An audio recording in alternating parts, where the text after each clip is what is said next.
सर्दियों में बढ़ जाता है गठिया का दर्द, तो रोज करें ये 4 योगासन।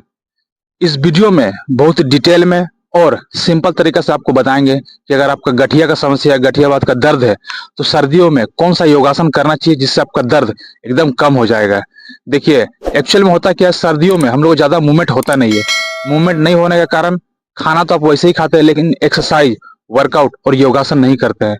ऐसे में ठंड में क्या होता है, मूवमेंट नहीं होने के कारण आपका जो गठियावाद है या पुराना दर्द है वो जरूर उठता है। ऐसे में आपको 4 जो योगासन बताएंगे, इसको आप अगर घर पे कर लेते हैं तो आपको गठिया का जो दर्द है वो बहुत हद तक कम हो जाएगा। गठिया एक ऐसी बीमारी है जो हमारी जोड़ों को, जहां जहां हम लोग को जोड़ा है, वहां पे बहुत ज्यादा प्रभावित करती है। इस बीमारी में कुछ आम लक्षण जैसे जोड़ों का दर्द, सूजन, लालिमा, जकड़न इत्यादि जैसे शामिल हो सकते हैं। खासकर दोस्तों, सर्दियों में अगर इस तरह का जिसको इसको बीमारी है, उसका तकलीफ बहुत ज्यादा बढ़ सकती है। दरअसल ठंडे तापमान के कारण मांसपेशियों में ऐंठन बढ़ जाती है। इसी कारण हम लोग का जो गठिया बांध है, जो गठिया का दर्द है, वो ज्यादा होने लगता है, जिससे जोड़ों में दर्द और सूजन की परेशानी बढ़ सकती है। अगर आप भी सर्दियों में गठिया के दर्द से परेशान हैं, तो कुछ ऐसा योगासन आपको बताएंगे। मुख्य तौर से 4 ऐसा योगासन बताएंगे जो आप अगर नियमित तौर पर करते हैं तो आपका गठिया का जो दर्द है वो कम हो सकता है। तो दोस्तों, पहला जो योगासन है वो है वृक्षासन। दूसरा जो योगासन है वो है पश्चिमोत्तासन। तीसरा जो योगासन है वो है वीरभद्रासन। चौथा जो योगासन है वो है सेतुबंधासन। इन्हीं योगासन के माध्यम से आप अपने गठिया दर्द को सर्दियों में कम कर सकते हैं। तो दोस्तों, ये तो हुआ तकलीफ और डिटेल। चलिए आपको योगासन करके बताते हैं और उसको करने की प्रक्रिया भी आपको बता देते हैं। तो चलिए, जो पहला योगासन करेंगे वो है वृक्षासन। वृक्षासन में करने के लिए इस तरह से योगा में ये जमीन पे कहीं पे इस तरह से आप सीधे खड़े हो जाएं। खड़े होने के बाद दोस्तों, कोई भी पहला पाँव, या मान लीजिए पहला हम दायां पैर को उठा रहे हैं, यहाँ पे आके इस पोजीशन पर रख लीजिए। देख लिए। उसके बाद धीरे धीरे हाथों को इस तरह से स्ट्रेच करें, खोले, फिर ऊपर ले जाए।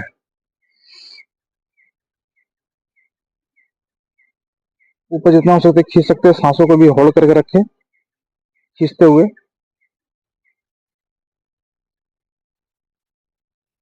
धीरे धीरे हाथों को खोले अपने,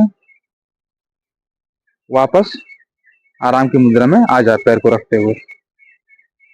देखिए, थोड़ा सा आपको जब ध्यान लगाइएगा तो कोई भी ऐसा चीज को देखिए सामने जिससे आप फोकस कर सकते हैं। वैसा क्या होगा, आपका बैलेंस गड़बड़ाएगा नहीं। चलिए ये वाला पाँव करते हैं।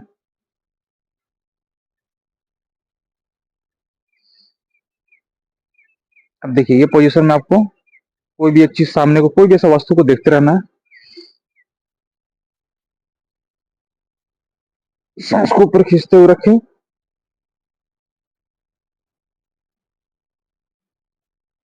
धीरे धीरे हाथों को खोलें, वापस वही प्रक्रिया में आ जाए। देखिए, वृक्षासन को आप कम से कम 10 बार करके दोहरा सकते हैं, प्रक्रिया जैसे जैसे आपको बताएं। दूसरा जो हम लोग करेंगे वो है पश्चिमोत्तासन। उसमें क्या करना है, इस तरह से योगा मैट पे आप बैठ जाएं। देख लीजिए, इस तरह से बैठने के बाद क्या करेंगे हम लोग, सांस को गहरी खींचते हुए अंगूठे को इस तरह से छूना है। अगर आपका सर घुटना में झुका सकते हैं तो बहुत बढ़िया, नहीं तो आप इसको होल्ड करके जितना हो सके उतना रखिएगा। 2 से 3 बार इसको दोहरा सकते हैं। सांस छोड़ते हुए आपको जाना है, थोड़ी देर होल्ड करना है, वापस आ जाना है। ठीक है, तो चलिए शुरू करके बताते हैं आपको। 3 का प्रक्रिया हम आपको बता देंगे।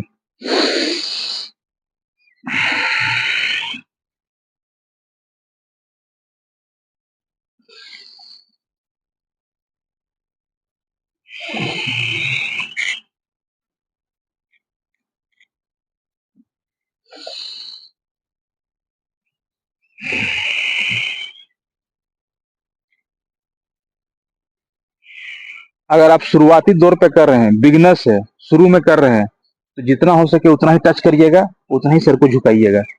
2 से 3 बार इसको हर सुबह दोहराने की कोशिश करें। तो दोस्तों, वीरभद्रासन आपको कैसे करना है, इस तरह से पहले खड़े हो जाइएगा। हाथों को इस तरह से पहले प्रणाम की मुद्रा में ले आइएगा।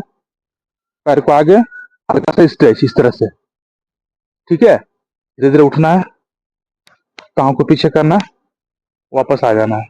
जब आप इस स्थिति में रहिएगा तो हो सके तो 30 सेकेंड 60 सेकेंड इस तरह अगर आप होल्ड करके रह सकते तो बहुत बढ़िया है आपके लिए। वीरभद्रासन को हर सुबह 3 से 5 बार आप दोहरा सकते हैं। चलिए, दोनों पैर को हम फिलहाल एक एक का काउंट में आपको बता दे रहे हैं वीरभद्रासन के लिए। ठीक है, 1 2 मिनट से रखे, 3 4 हाथों को इस तरह से रखना है। फिर से अब दूसरा पाँव करेंगे, 5 6 स्टेज पीछे, 7 8 वापस वही प्रक्रिया में आ जाएंगे। तो चलिए अंत में करते हैं हम लोग सेतु बंधासन। उसमें करने के लिए क्या है, देखिए योगा मैट में या कहीं पे भी आप इस तरह से बैठ जाइए। बैठने के बाद क्या करिए, लेट जाइए, पाँव को इस तरह से स्ट्रेच रख के सीधा, देख लीजिए हाथों को इस तरह से सीधा रखना है। अब क्या करना, दोनों पाँव के घुटनों को इस तरह सामने ले आए, हाथ आपका नीचे ही रहेगा। अब इस तरह से जितना हो सके, मान लीजिए इस तरह से उठा के रखना है। इसको आप अगर हो सके तो कम से कम 1 मिनट तक होल्ड करके रखें, 1 मिनट 1.5 मिनट जितना हो सकता है, ठीक है। इस तरह से यही पोजीशन पे आप होल्ड करके रखना है। तो चलिए इस प्रक्रिया को आपको बता दी है। अब इसको करके आपको 2 बार हम करके बता दे रहे हैं, हो सके तो इसको आप 5 से 7 बार जरूर करिएगा, ठीक है। चलिए शुरू करते हैं। पहला देख लीजिए, इस तरह से लेट गए हैं, 1 धीरे धीरे उठाकर, 2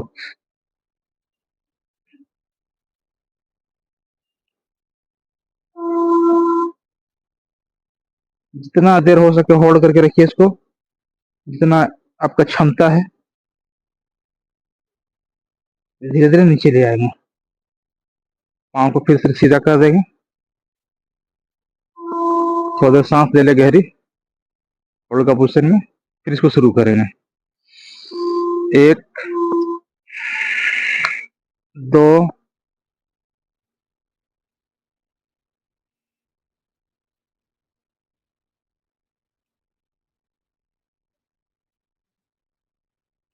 3